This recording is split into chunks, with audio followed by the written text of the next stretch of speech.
Nesta manhã de escola dominical, eu gostaria de tratar com você a respeito de um tema que é extremamente relevante, muito importante, que deve ser objeto da nossa reflexão. Nós vamos falar sobre algumas ponderações que vamos fazer a respeito do relacionamento do crente com a política. Este é um assunto que está na moda, um assunto importante, um assunto para o qual eu quero atrair a sua atenção para alguns ensinamentos bíblicos. Já desde já, eu quero expressar que nós não temos por objetivo sustentar, referendar ou criticar qualquer político ou posição que seja.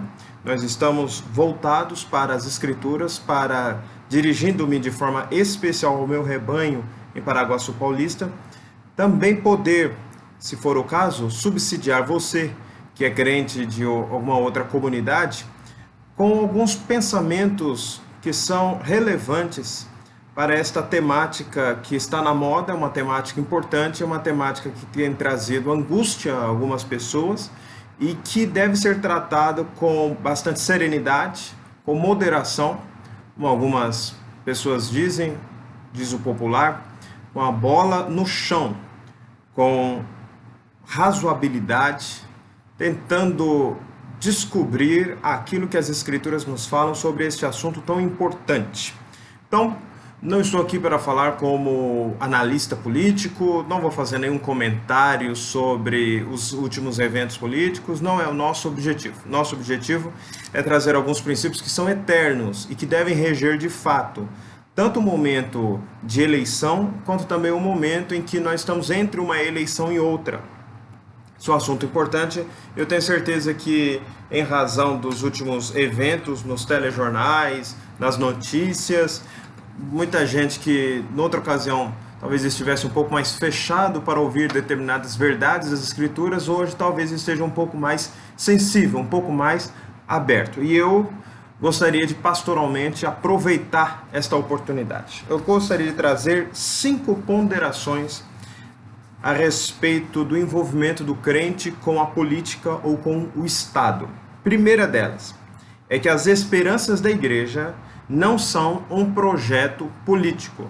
A igreja não é um partido político, a igreja não se destina a obter poder político. Não estou dizendo que crentes possam ocupar cargos públicos. Pelo contrário, eu entendo que eles devem ocupar cargos públicos. Eu incentivo minhas ovelhas a ocuparem cargos públicos, sejam por meio de concurso público, eu mesmo sou um servidor público concursado, ou por meio de eleições políticas. Eu incentivo, gostaria de ver realmente até mais ovelhas disputando cargos políticos, claro, sem nenhum tipo de briga ou partidarismo, mas gostaria sim de ver os meus irmãos na fé ocupando cargos no Poder Executivo, no Poder Legislativo e no Poder Judiciário. Com certeza que gostaria.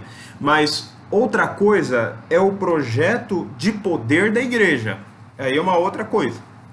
Então não confunda o que é para um crente individualmente e o que é uma aspiração enquanto coletividade.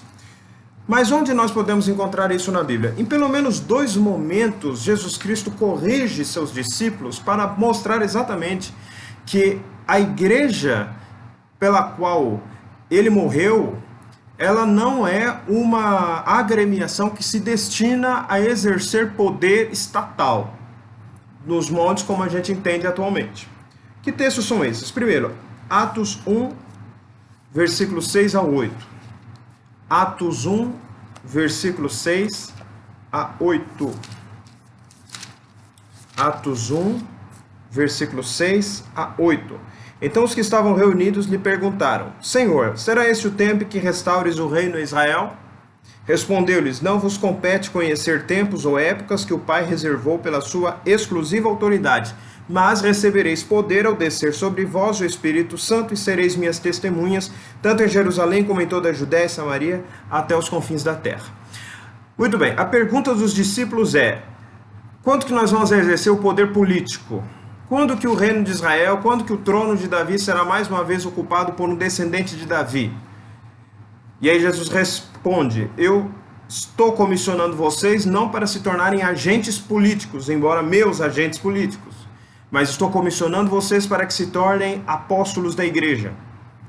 cuja função é ser testemunha de Jesus. É essa a nossa função enquanto igreja. Aí Jesus corrige esse planejamento. Mas não é apenas no plano, podemos dizer, do poder executivo, ou seja, do governo, o poder de governo, assim também o poder legislativo, o poder de fazer leis, o poder legiferante, que há esta dúvida a respeito do papel da igreja ou do papel de Jesus. Até no que diz respeito ao poder judiciário, Jesus também foi abordado e deu uma resposta extremamente pertinente. O texto se encontra em Lucas 12, versículos 13 a 15. Lucas 12, versículos 13 a 15. Lucas 12, versículos 13 a 15. Nesse ponto, um homem que estava no meio da multidão lhe falou: Mestre, ordena meu irmão que reparta comigo a herança. Mas Jesus lhe respondeu: Homem, quem me constituiu juiz ou partidor entre vós? Então lhes recomendou: Tende cuidado e guardai-vos de toda e qualquer avareza, porque a vida de um homem não consiste na abundância dos bens que ele possui. O segundo exemplo que nós encontramos, que está aqui no texto de Lucas, o Senhor Jesus Cristo é instado ou provocado para fazer a partilha de uma herança. É como se chegassem diante de Jesus com uma petição inicial de inventário ou de arrolamento. São termos técnicos do processo judicial. Processos específicos para partilha de bens deixado após a morte de alguém. Então o que acontece? Aí Jesus falou: olha, você foi no sujeito errado. Eu não vim aqui para isso. Eu não vim aqui para ser poder judiciário, para fazer partilha. Eu estou aqui para outra coisa. E, aliás, eu gostaria de criticar você também, porque você está muito preocupado com esse negócio de herança. O homem não consiste nisso. A vida do homem não consiste nisso. Ainda bem que não consiste. Imagina os pobres como seria, que somos a maioria do planeta. A maioria do planeta é pobre. E aí? O que nos está reservado? Segundo Jesus, o que nos está reservado é, a depender do nosso relacionamento com Cristo, uma vida abundante, apesar de serem escassos os recursos financeiros. Ou seja, Jesus coloca a questão no trilho em que ela deve estar. Portanto, meus irmãos, nós concluímos que as esperanças da igreja não são um projeto político. Segunda ponderação: os políticos, como quaisquer outros homens, não devem ser seguidos cegamente. Repito, os políticos não devem ser seguidos cegamente. Qualquer político, como qualquer homem. Todos os homens devem ser ouvidos com critério e tendo análise. Não devem ser seguidos cegamente, nenhum. Os políticos são homens, então, homens e mulheres, aqui estamos falando do gênero espécie humana. Os políticos, portanto, estão incluídos neste conjunto. Nós encontramos duas passagens extremamente importantes. João capítulo 2, versículos 23 a 25. João 2, 23 a 25. Estando ele em Jerusalém durante a festa da Páscoa, muitos, vendo os sinais que ele fazia, creram no seu nome. Mas o próprio Jesus, o que está escrito? Não se confiava a eles, porque os conhecia a todos. E não precisava de que alguém lhe desse testemunho a respeito do homem, porque ele mesmo sabia o que era a natureza humana. Jesus não confiava cegamente nas pessoas, porque ele sabe como é a natureza das pessoas. A natureza dos políticos é a mesma. Eles não devem ser seguidos cegamente. O crente deve ler, deve ouvir, deve ver, deve conhecer, deve pesquisar, mas sempre fazendo uma reserva mental de que é possível que haja coisas que não estão na superfície, intenções que não estão reveladas, motivos que não estão a descoberto e estratégias que podem estar sendo colocadas em curso que você pode não estar percebendo, como eu posso não estar percebendo. Por quê? Porque o homem é assim mesmo. Alguém fica surpreso quando um político decepciona? Você ainda é decepcionado por políticos? Você ainda confia neles cegamente? Porque se você se decepciona, e a depender do grau da sua decepção, é porque você confiou cegamente nele, ou confiou próximo desta circunstância. Portanto, nós podemos e devemos confiar nas pessoas? Sim, mas não cegamente. Nós não devemos nos confiar a essas pessoas, por exemplo, como o Senhor Jesus Cristo mostra. E aqui em Jeremias 17, versículos 5 e 7, e esse texto é muito conhecido, você deve conhecer. E eu estou falando, meus irmãos, um período que não é um período de eleição política.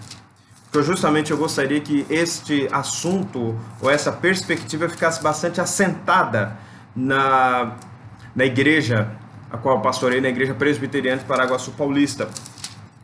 Por quê? Porque nós devemos estar preparados para qualquer ocasião, dar razão da nossa fé, da nossa esperança, e também ter uma postura que não é uma postura de radicalismo e de extremismos, mas uma postura de racionalidade, de razoabilidade, de reflexão, de confiança moderada nas pessoas. Jeremias 17, versículos 5 e 7. Assim diz o Senhor: maldito o homem que confia no homem, faz da carne mortal seu braço e aparta o seu coração do Senhor. O texto fala que é maldito a pessoa que comete estas ações ao mesmo tempo. Maldito o homem que confia no homem, faz da carne mortal o seu braço e aparta o seu coração do Senhor. São 3 ações que acontecem. Aparta o seu coração do Senhor para confiar no homem e para fazer da carne, seja dele ou de outra, o seu braço. Carne mortal, o seu braço. O que é isso? Noutras palavras, meus irmãos, idolatria. Idolatria. Quando nós deixamos de ter o nosso coração em conexão com Deus para colocá-lo em conexão com qualquer outra circunstância ou realidade. Política, artística, cultural, científica, acadêmica, profissional, familiar, qualquer outra circunstância, não importa. Idolatria, o cerne da idolatria é eu fazer algo, fazer um Deus para mim que fique no lugar do Deus verdadeiro. E eu posso constituir Deus para mim a política, por exemplo.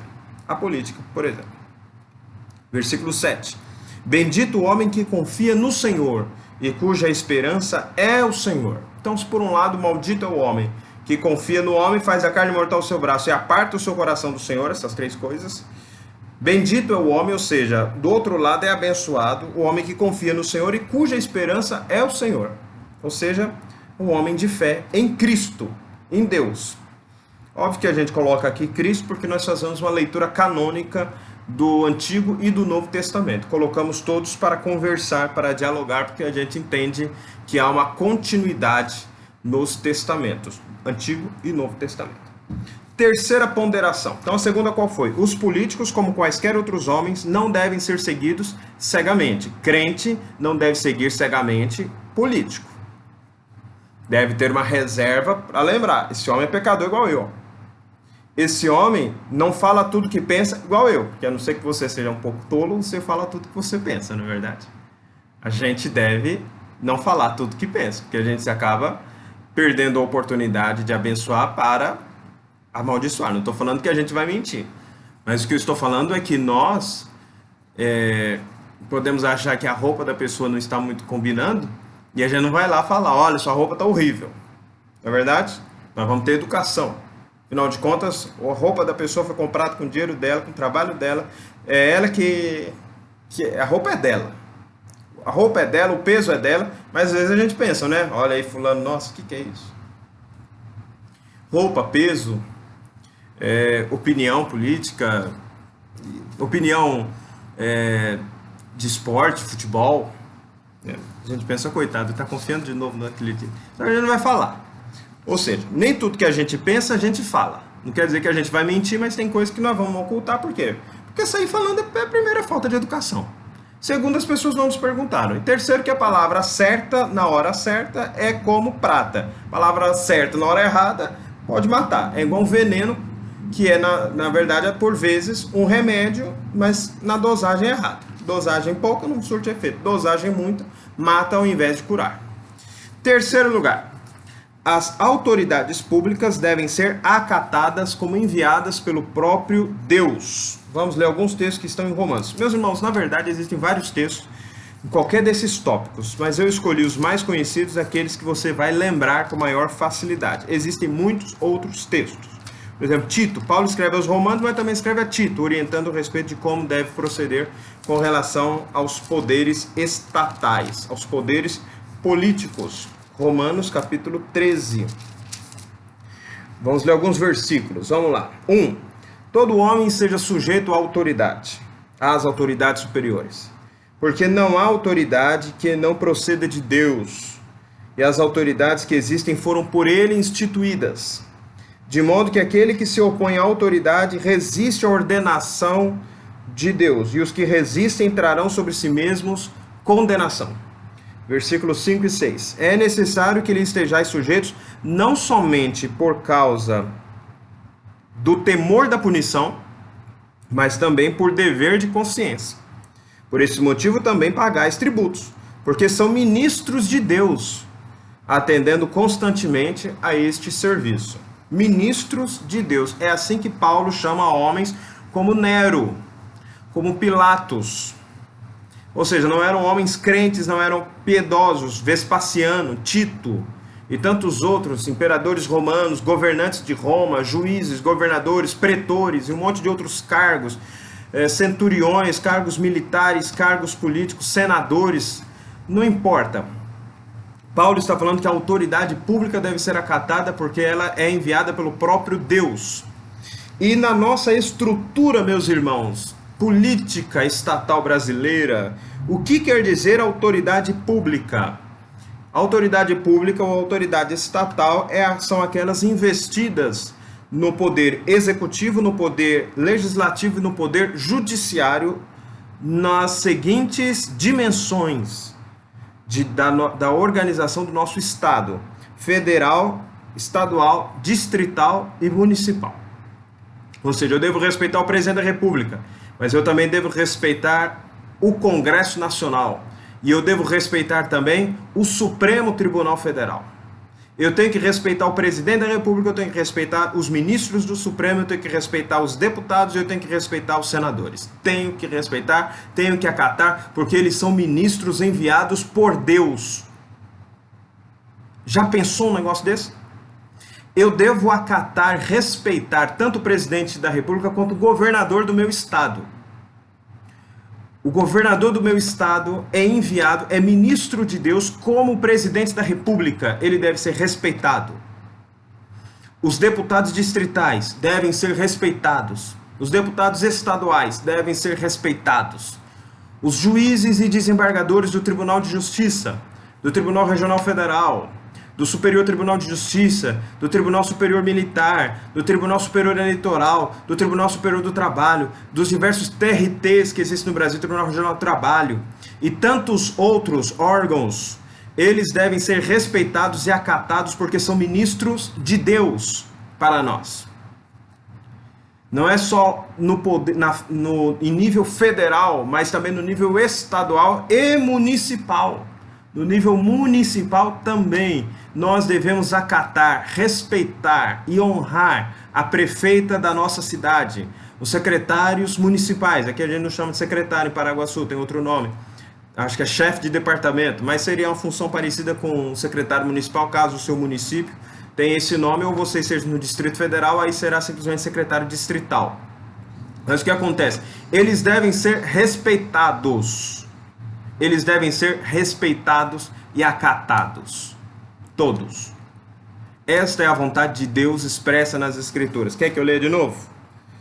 É necessário que estejais sujeitos não somente por causa do temor da punição, mas também por dever de consciência. Por esse motivo também pagais tributos. Você paga só tributo estadual? Você paga só tributo federal? Você paga só tributo municipal? Você paga só tributo distrital? Porque são ministros de Deus atendendo constantemente a este serviço, e eles devem ser sustentados pelos nossos tributos, assim também os servidores públicos como eu. prestam serviço à sociedade e recebem a remuneração do serviço que está sendo prestado. Ah, pastor, mas nós estamos numa democracia. Sobre isso eu vou falar daqui a pouco, no próximo tópico. Mas até lá, o direito de crítica numa democracia existe, ele não deve ser exacerbado, porque se existe um direito constitucional, inclusive à opinião, existe também um dever que o crente tem, que o ímpio não tem, mas que nós temos, de respeitar e acatar as autoridades. Você não votou no governador? Você não votou no presidente? Você não votou na prefeita? Você votou no outro candidato? Não importa. Não importa. Eu votei no outro candidato? Não importa. Não importa. Eu devo acatar as autoridades. Ah, mas elas estão brigando entre si. Não importa. Eu devo acatar e respeitá-las. A briga que elas têm entre si é uma coisa. Meu dever de acatar e respeitar a autoridade é outra. Eu concordo com o governador, eu concordo com o presidente, eu concordo com o ministro, eu concordo com o prefeito. Não importa, você deve respeitá-los, todos, concordando ou não, sendo fácil ou difícil. Sendo fácil ou difícil. Se você está debaixo de uma autoridade que você mesmo elegeu, eu imagino que seja mais fácil. Se você está debaixo de uma autoridade que você não elegeu, que você votou em outro, é um pouco mais difícil, mas circunstância não muda. São autoridades enviadas por Deus. Quarto lugar, a liberdade de expressão em um regime democrático não afasta o dever da moderação na linguagem. Eu estou falando, irmãos, para crentes. Eu estou falando para o povo de Deus. Eu estou falando para a igreja. Se está todo mundo xingando lá fora, não importa. Nós, na igreja do Senhor, precisamos ter moderação na nossa linguagem. Moderação na nossa fala. Ah, pastor, eu quero criticar. A democracia tem um direito de crítica. Critique. Quer criticar? Critica. Mas fala de forma respeitosa. Não xinga ninguém. Não ofenda ninguém. Fala que você não concorde. Eu não concordo com essa decisão do Supremo. Eu não concordo com essa decisão do Presidente da República. Eu não concordo com essa decisão do Congresso Nacional. Eu não concordo. Numa democracia, o direito à opinião é garantido. No final das contas, o poder soberano último, termos agora estou falando enquanto teoria política, permita-me então me afastar um pouco do conceito de soberania das Escrituras, que é única e exclusiva de Deus, mas do ponto de vista da teoria política, a soberania então seria popular. Ah, então o povo é o titular? Sim, você é o titular, nós somos titulares, nós somos cidadãos, mas isso não afasta de nós o dever da moderação na nossa linguagem. Nós devemos saber como a gente fala. Abra sua Bíblia em Efésios capítulo 4, versículos 29 ao versículo 31. 29 e 31. Marque na sua Bíblia. Marca na Bíblia. Efésios 4, 29. Não saia da vossa boca nenhuma palavra torpe, vulgar, e sim unicamente a que for boa para edificação, conforme a necessidade, e assim transmita graça aos que ouvem. Seus comentários no Facebook, no Twitter, no WhatsApp, está comunicando graça ou está causando discórdia? Você está compartilhando a verdade ou você não está preocupado com a verdade? Você recebeu, você passa para frente. Você não está nem aí se é verdade ou não. Não é que é? Nós devemos ter uma outro tipo de abordagem com relação a isso. Com relação à política, como com relação a qualquer outra coisa. Versículo 31. Longe de vós toda a amargura e cólera e ira, gritaria e blasfêmias e bem assim toda a malícia. O que é isso? São manifestações também verbais. Sobretudo a ira, a gritaria e a blasfêmia. Sabe aquela pessoa que não ouve, ela apenas grita e ela não fala, ela grita o tempo inteiro, ela está irada, ela está cheia de cólera, ela está falando sua opinião política, não importa o outro, não importa o que o outro pense, não importa o que o outro sinta. O que importa é ela falar o que ela acha. Está errado. A Bíblia diz que isso não tem lugar no nosso meio. Longe de vós, diz o apóstolo Paulo. Deve ser afastado do nosso meio esse comportamento. Então, embora o ordenamento jurídico constitucional brasileiro me garanta o direito a expressar minha opinião, e nós vivemos uma democracia e gostamos da democracia e queremos viver na democracia, e a nossa Constituição é uma Constituição democrática. Porém, a democracia não pode servir de desculpa para eu afastar a prática deste texto e admitir ficar amargurado, cheio de cólera, cheio de ira, gritando, blasfemando. Não pode. A Constituição te permite, mas a Bíblia te proíbe. A Bíblia te proíbe. Então, ao criticar ou exercer seu direito de crítica, pense se você está agradando a Deus ou não. Ah, pastor, estou agradando a Deus porque esta opinião política é mais santa do que aquela. Então eu posso ficar irado, eu posso gritar, eu posso... Não, senhor. Não, senhor. Não foi assim que Jesus agiu. Não foi esta a forma como os apóstolos agiram. Não foi assim que o apóstolo Paulo agiu quando estava sendo submetido a um tribunal iníquo, a um juízo que não tinha competência para julgar as causas do reino de Deus. Ele agiu com moderação e ele usou os instrumentos judiciais. Olha que moderno! Ele usou os instrumentos judiciais capazes, hábeis, para contestar as decisões judiciais dos tribunais, digamos assim, mais inferiores em relação ao tribunal do imperador de Roma. Por isso, no final de seu julgamento, no livro de Atos, nós encontramos Paulo apresentando uma apelação. Já pensou num negócio desse? Você que é advogado, você que é do mundo jurídico, você que estuda para concurso, já leu tudo isso aí, você vê que o apóstolo Paulo fez isso? Ele protocolou uma apelação. Foi isso mesmo. Aqui eu gostaria de colocar alguns subitens, subtópicos. Primeiro, que é bom viver em um regime democrático.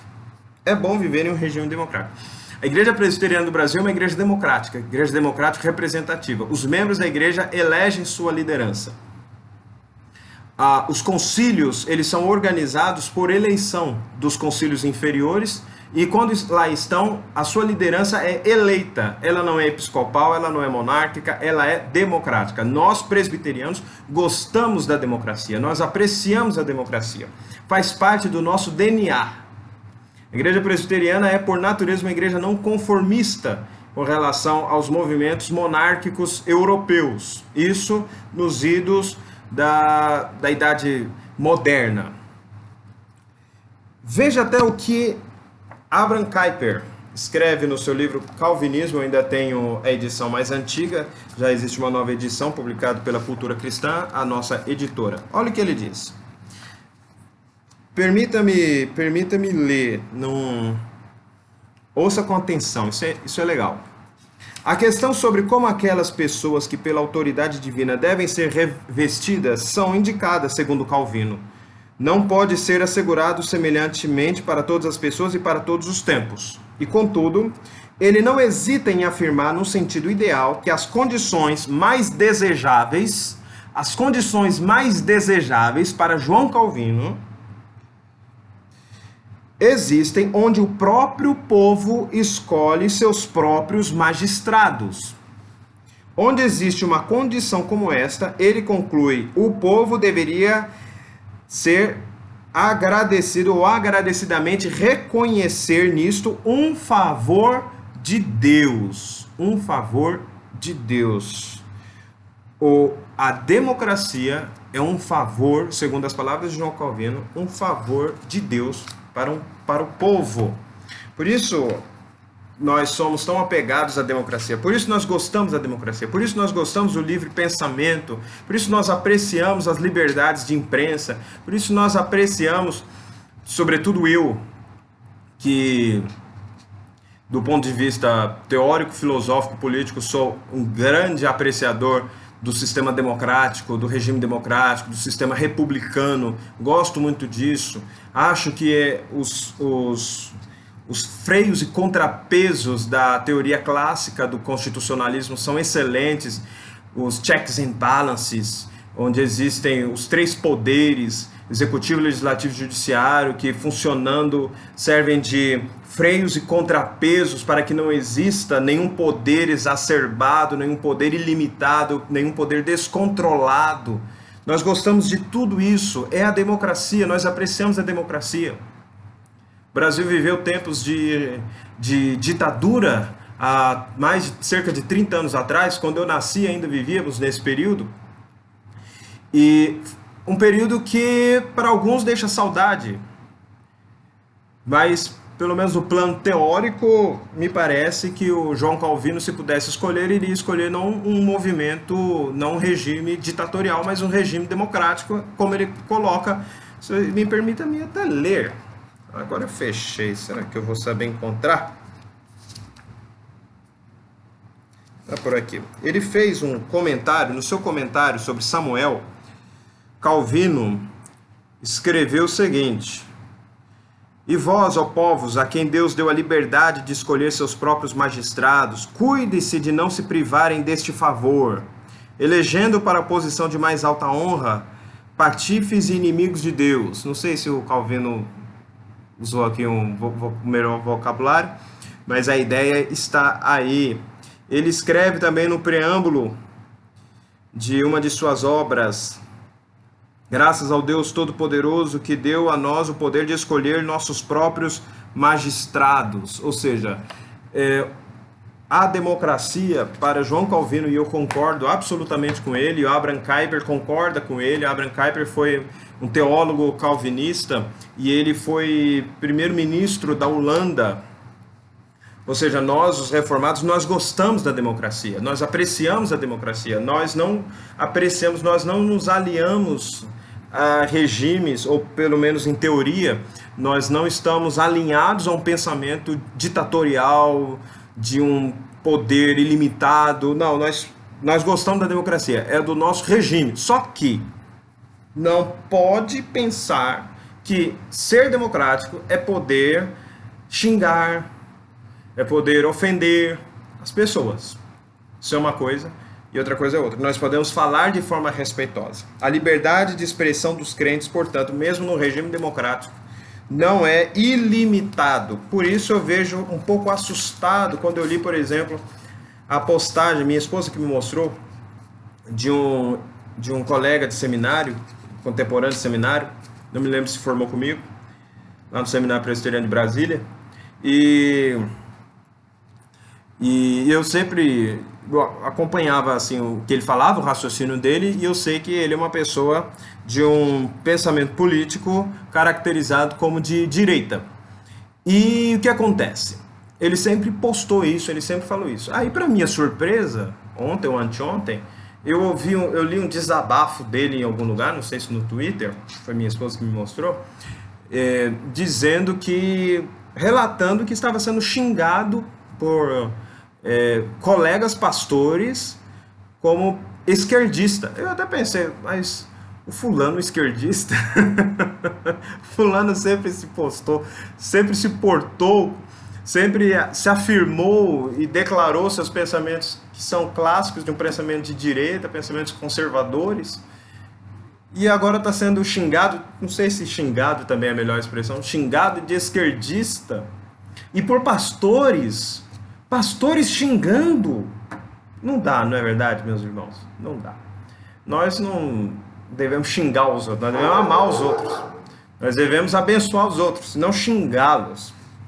Então, quero concluir trazendo aqui algumas aplicações. Primeiro, é possível que a política se torne um ídolo para você. É possível que a política se torne um ídolo para mim. E como é que nós podemos fazer esse tipo de avaliação, se isso já aconteceu ou não? E aqui a gente já passou dos 34 minutos de conversa, mas eu gostaria que você resistisse e fosse até o final, para fazer essa avaliação comigo. Aqui a gente sempre tem a participação da cachorra. Eu peço perdão, já vi que alguns vídeos tem, ela passou bastante tempo silenciosa até, um pastor alemão, uma fêmea de pastor alemão, então o latido dela reverbera da casa pastoral até o templo, lá no centro da cidade. Então o que acontece? O que é mais importante para você? Qual você gasta mais tempo lendo a Bíblia, vendo sobre Deus ou compartilhando vídeo no WhatsApp sobre política? Você está mais preocupado em expressar a sua opinião política, mesmo que seja para xingar, para espalhar fake news, para espalhar vídeos mentirosos. Você não está preocupado, ah, pastor, não estou preocupado, porque eu preciso atingir meu objetivo, que é eleger, ou elogiar, ou impedir fulano de passar por um processo criminal, um processo político, de impeachment. Então eu passo o que tiver na minha mão, não importa se é verdade ou não. Mas você não tem um compromisso com a verdade? Você não sabe que você não deve sair da vossa boca ou da sua digitação nenhuma palavra torpe, fora, longe de nós toda ira, blasfêmia, toda cólera, e que nós devemos falar a verdade uns para com os outros? Ah, mas para mim não importa. O que importa é eu me expressar politicamente. Então, pode ser que a política tenha se tornado um ídolo para você. Pastor, eu estou preocupadíssimo, porque se fulano de tal não tiver no poder político, então o mundo vai se acabar. Então quer dizer que a sua confiança está naquele homem. E se não tiver naquele homem, então acabou. Os irmãos se lembram, aqueles que forem mais antigos, vão se lembrar que na primeira eleição de um civil após o regime militar,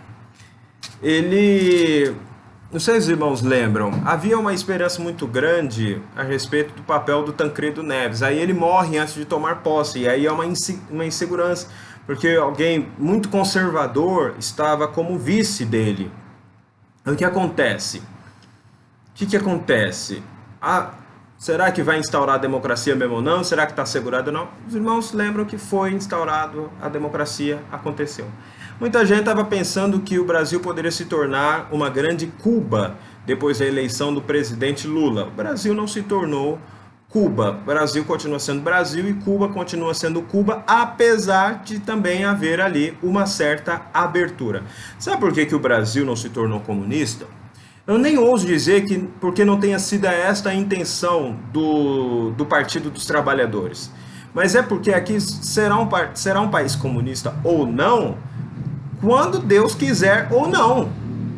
Tá entendendo o que eu estou falando? Aqui será uma ditadura ou uma democracia ou não, quando Deus quiser ou não. Ou seja, a rigor, Deus está no controle do início ao fim. O Brasil já teve quantos presidentes que... Teve momentos em que se pensava, agora acabou tudo. E a coisa continuou. Não acabou, a coisa continuou. E por vezes continuou até bem. Lembram-se quando Fernando Henrique era ministro da Fazenda, tinha acabado de começar o Plano Real.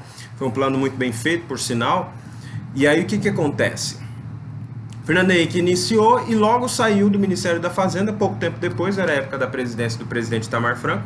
E aí ele se tornou candidato a presidente da República. E aí a questão era, nossa, ele saiu agora, logo agora, será que o Plano Real vai vingar ou não e tal, aquele negócio todo. Vingou.